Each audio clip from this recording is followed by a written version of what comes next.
अस्सलाम वालेकुम, मैं हूँ फरजाना रूही असलम और आप मुझे देख रहे हैं इस वक्त यूट्यूब चैनल पर।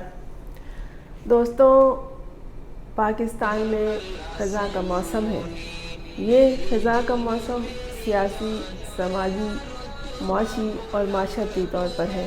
सियासत के शजर से पत्ते झड़ चुके हैं और झड़ रहे हैं। ख़ास तौर पर पाकिस्तान तहरीक-ए-इंसाफ का जो शजर है उसके पत्ते एक एक करके टूट कर अलग हो चुके हैं। जब पुराने पत्ते झड़ते हैं तो दरख्त पे नए पत्तों का इजाफा होता है।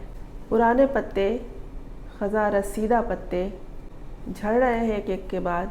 इमरान खान ने तो ये कह दिया है कि और जिसको तोड़ना है तोड़ लो और जिसे जिसे हटाना है तहरीक-ए-इंसाफ से हटवा लो। सियासत में तो ऐसा होता है, हॉर्स ट्रेडिंग और जाने क्या क्या कुछ होता रहा है, लेकिन इस बार जो कुछ हुआ है इसकी मिसाल इससे पहले नहीं मिली है। बेवफाई करने वाले बेवफाई करके जा चुके हैं। ये सियासतदान और ये सियासत करने वाले लोग तो होते ही थाली के बैगन हैं, कभी इस थाली में कभी उस थाली में, कभी इधर लुढ़क रहे हैं कभी उधर लुढ़क रहे हैं। लेकिन इस बार जो हुआ है उसमें बेवफाई का अमल दखल से ज़्यादा अपना ख्याल और अपने आप को देखना ही था। अच्छा है जो बेवफा लोग हैं वो चले गए हैं। इंसान की पहचान मुश्किल वक्त में ही होती है। जो मुश्किल वक्त में छोड़ जाए वो आपका दोस्त कभी नहीं हो सकता। और ऐसा भी होता है कि आपको मुश्किल में देखकर दूसरे लोग जो आपके कभी नहीं होते वो आपका साथ देने आ जाते हैं। ये बड़े कीमती लोग होते हैं, बड़े अनमोल। बात हो रही है यहाँ अबरारुल हक की। गुलकार हैं, बहुत मशहूर, बड़े मारूफ, पीटीआई के साथ रहे हैं। इन्हें किसी शोहरत की ज़रूरत तो नहीं थी, लेकिन ये इमरान खान का साथ देते रहे और उनके जलसे में अपनी आवाज़ से लोगों को गरमाते रहे। अब इन्होंने 9 मई के बाद इमरान खान का पीटीआई का साथ छोड़ दिया है। ये भी कुछ रंजीदा हुए, लेकिन ये सिर्फ रंजीदा ही नहीं हुए, ये फूट फूट कर प्रेस कॉन्फ्रेंस के दौरान रोए। और ज़ाहिर है, हो सकता है इनका रोना सच्चा ही हो, इनके आंसू मगरमच्छ के आंसू ना हो, खुदा करे कि ऐसा ही हो, क्योंकि दुख तो होता है। वो कह भी रहे थे कि उन्होंने बहुत हर हाल में साथ दिया, लेकिन अब उनके लिए ये मुमकिन नहीं रहा। उसके बाद कुछ दिनों के बाद ही जब इन्होंने पीटीआई छोड़ने का ऐलान किया और फूट फूट कर रोए, अपनी रंजीदगी का इजहार किया और सब ने देखा, उसके चंद दिनों के बाद ये फिर लंदन गए, जहाँ एक साबिक पीटीआई के रहनुमा का तरतीब दिया हुआ प्रोग्राम था और वहाँ इन्होंने कूद कूद के गाना गाया।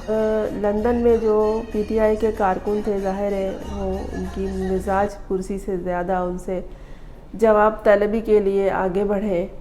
और ये कोई अनोखी बात नहीं है या नई बात नहीं है, होता है, पूछा जाता है। जो गुलकार होते हैं, जो अदाकार फ़नकार लोग होते हैं, ये अवामी असासा होते हैं। अव्वल तो इन्हें किसी तहरीक में, इस तरह की किसी सियासी जमात में शामिल नहीं होना चाहिए, और अगर ये हो जाते हैं तो फिर इनको वफ़ादार ही रहना चाहिए। बहर कैफ ये उनका अपना अमल है, वो जिसके साथ चाहे रहें, जिसका साथ चाहे छोड़े। चलिए जनाब, लंदन में जाके ये कूदे फांदे नाचे गाए। इन्होंने वहाँ एक और नगमा गाया, और वो नगमा था जिस पे मुझे तो ज़रूर हैरत है कि ये नगमा उनको लंदन जाके गाने की क्या ज़रूरत थी, यहीं गा लेते। उन्होंने जो नगमा गाया वो जनाब मोहतरम कारी हाफिज़ जनरल आसिम मुनीर इज़्ज़त माप के हक़ में गाया और बड़े झूम झूम के गाते रहे। जाने लंदन में ये गाना गाने की क्या तुक थी और क्यों गाते रहे, और अगर उनके ओहदे के हवाले से ये गाना गा रहे थे तो उन्हें ये गीत बहुत पहले गा लेना चाहिए, जब आसिम मुनीर अपने ओहदे पर मुतमक्कन हुए थे। उनके साथ क्या हुआ ये कोई नई बात नहीं है, होता है। जो अवामी लोग होते हैं, जो फ़नकार होते हैं, उनके साथ ऐसा होता है। उनसे मोहब्बत करने वाले ही उनसे जवाब तलब करते हैं कि बताओ तुमने ऐसा क्यों किया। दोस्त ही पूछते हैं, कोई दुश्मन पूछने नहीं आता। लेकिन फ़नकार جو ہوتا ہے اس کی کوئی سرحد نہیں ہوتی، لمٹ نہیں ہوتی، یہ سب کے لیے ہوتے ہیں، اور اپنے سلطنت کے لیے، اپنی ریاست کے لیے، اپنے وطن کے لیے ہوتے ہیں۔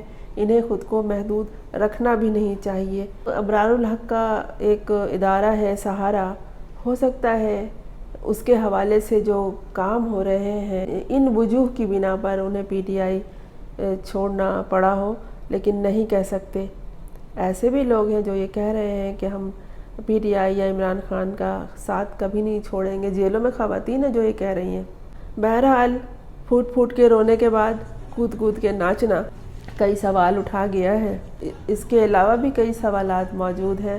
ایسے حالات کارکنان کے ساتھ اور کسی پارٹی سے وابستگی رکھنے والوں کے ساتھ پہلے بھی پیش آ چکے ہیں، کوئی نئی بات نہیں ہے یہ پاکستان میں، لیکن اس کا پرچار اب اس لیے زیادہ ہوتا ہے کہ اب ہمارے پاس بے شمار ذرائع ہیں، وسائل ہیں جن سے یہ ساری باتیں معلوم ہو جاتی ہیں۔ ایک وقت تھا کہ اخبارات دوسری صبح شائع ہوتے تھے تو ہم تک یہ خبریں پہنچتی تھیں، یا پھر ریڈیو پہ تو خیر یہ ساری سیاسی گفتگو جو دوسری پارٹیوں کے ہوتے ہیں حکومت وقت کے علاوہ سب بین ہوتے ہیں اور نہیں بتایا جاتا، لیکن یہ اب جو اور سوشل میڈیا ہے اس کے ذریعے یہ ساری باتیں منٹوں میں من و ان پہنچ جاتی ہیں۔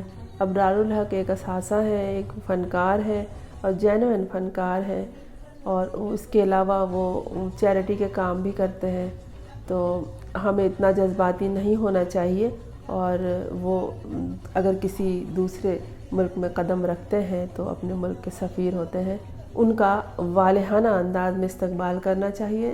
سرکردہ رہنما عمران خان یہ کہہ چکے ہیں جس جس کو جانا ہے چلا جائے، اور جس جس کو توڑنا ہے توڑ لو، جس جس کو الگ ہونا ہے وہ ہو جائے، تو پھر اس کے بعد کسی سے درستی کے ساتھ کوئی سوال نہ پوچھا جائے تو بہتر ہے۔ اپنے ملک کے فنکاروں کی عزت کیجیے، وہ جب کسی بھی سرحد پار ملک میں قدم رکھے تو ان کا والہانہ استقبال ضرور کیجیے، خیر مقدمی کلمات کے ساتھ، گالم گلوچ کے ساتھ نہیں۔ اللہ ہم سب کا حامی و ناصر ہو۔